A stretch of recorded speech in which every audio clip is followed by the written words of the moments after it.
Welcome students, अध्याय 16 आंकड़ों का विश्लेषण कंप्लीट हो गया। अब आते हैं इसमें कुछ महत्वपूर्ण प्रश्न जो बोर्ड एग्जाम के पॉइंट ऑफ व्यू से इंपॉर्टेंट है। ठीक है, तो देखते हैं। पहला प्रश्न है उदाहरण 3।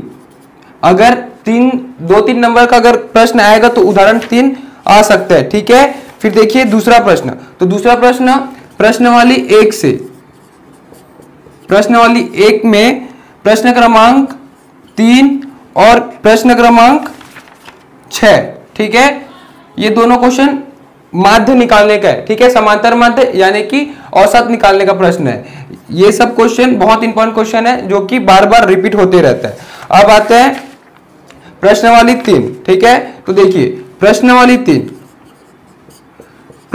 3 में प्रश्न क्रमांक 1 माध्य निकालने का, प्रश्न क्रमांक 2 जिसमें हम बहुलक निकालेंगे, और प्रश्न क्रमांक 4 माध्य निकालेंगे, और प्रश्न क्रमांक 5 जिसमें हम माध्यिका निकालेंगे। तो देखिए सबसे सरल होगा प्रश्न क्रमांक 2 बनाना। ठीक है, क्योंकि ये बहुलक निकालने का है और ये बहुत इंपॉर्टेंट प्रश्न भी है।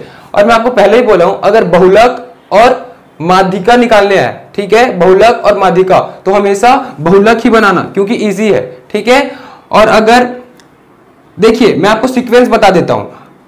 सबसे पहले प्रेफरेंस देना बहुलक को क्योंकि बहुलक सबसे इजी है, फिर दूसरा माध्य निकालने आएगा तो, और तीसरा माध्यिका।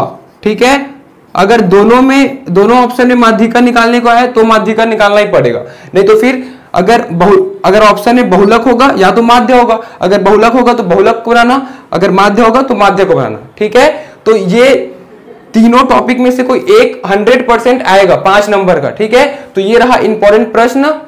तो इसी तरीके से अध्याय 16 कंप्लीट और क्लास 10th का सिलेबस भी कंप्लीट। Thank you. इस चैप्टर के नोट्स के लिए नीचे दिए गए डिस्क्रिप्शन बॉक्स पर लिंक दिया गया है, वहां क्लिक करिए, और इस चैप्टर के सभी वीडियोस के लिए ऊपर जो प्लेलिस्ट शो हो रहा है वहां क्लिक करिए, और हमारे इस चैनल को सब्सक्राइब करने के लिए हमारे चैनल के लोगो पर क्लिक करके इस चैनल को सब्सक्राइब करिए। Thank you.